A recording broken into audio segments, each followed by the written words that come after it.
I'm gonna attack every outward swinging door as if it's just the key and knob lock.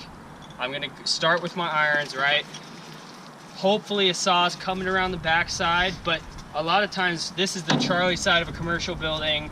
We don't have a saw with us, and we want to force this door. So instead of sitting here with, you know, twiddling our thumbs, we call for the saw or send somebody over for it, and we can just start going to work on it, right? Best case is we pop it before they get back there. Worst case is the saw comes back and we finish it off, right? Yep. So I look at this door.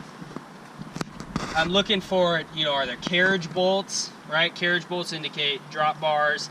I'm looking for secondary locking devices, right? Typically you'll see slide bolts up here. You'll see like 2 or 3 bolt heads.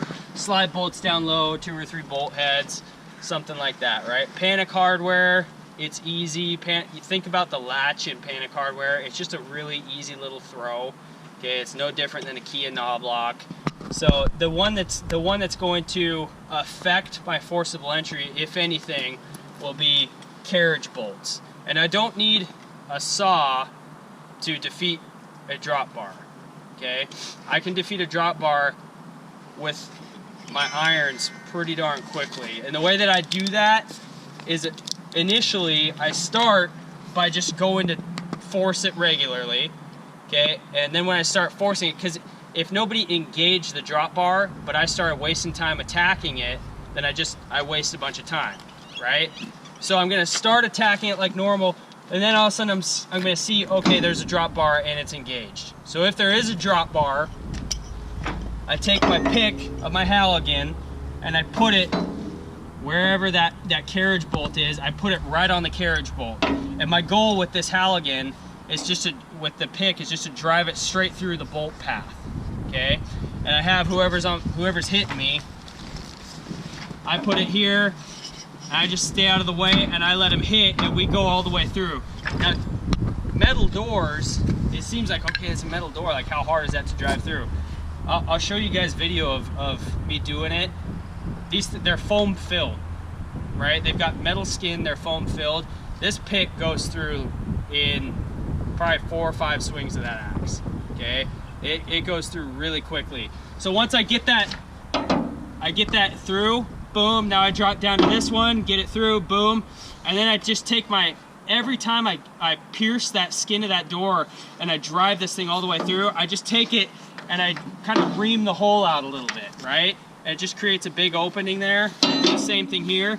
I don't worry about the bolt heads over on this side, because what's gonna happen is when I go back to force this door, boom, and I force it, the bolt heads on this side will just rip right through the door and the drop bar will just fall out of the way.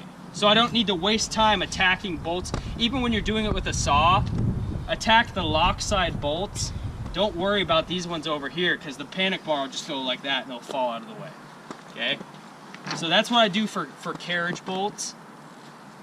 If I'm just doing an outward swinging metal door, come up here, I put my adze in the door like this, okay? I start with my forks up against the door. So you think about my adze, if it's sitting right here, my goal is to get my adze behind the door and pry the door away from the stop, right? So I need to not push my adze into the stop. If I hit it into the stop and I keep hitting it, it's gonna mushroom the stop out and I'm not gonna be able to get my adze through that daylight, okay? So when I call for a hit, I'm gonna hit to the stop, and as soon as I feel a stop, we stop hitting, okay? So Glanville, go ahead and hit me in. Hit, stop. So I felt the stop. Next thing I need to do, because it's a metal door, I gotta crush it, okay?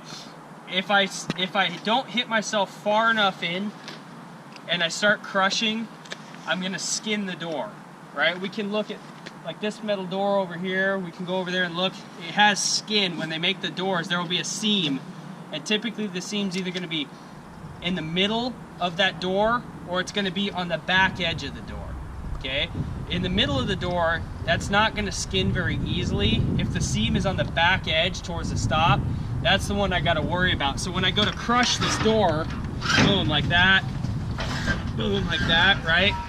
I gotta make sure that I'm actually grabbing all of that skin, Okay, and if I don't and I skin the door, we'll talk about that in a few minutes, how to overcome that, okay? So I hit myself to the stop, I told him to stop. Now I start applying some tension like this because I need to get around the door, okay? So Glanville, go ahead and hit.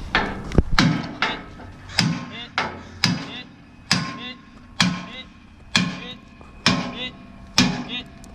Stop. I want to bury this thing.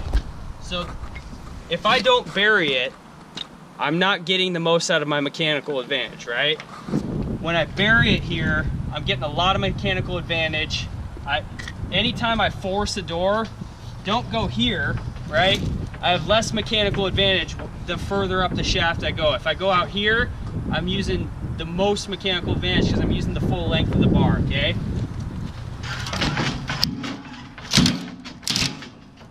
Okay, I come out.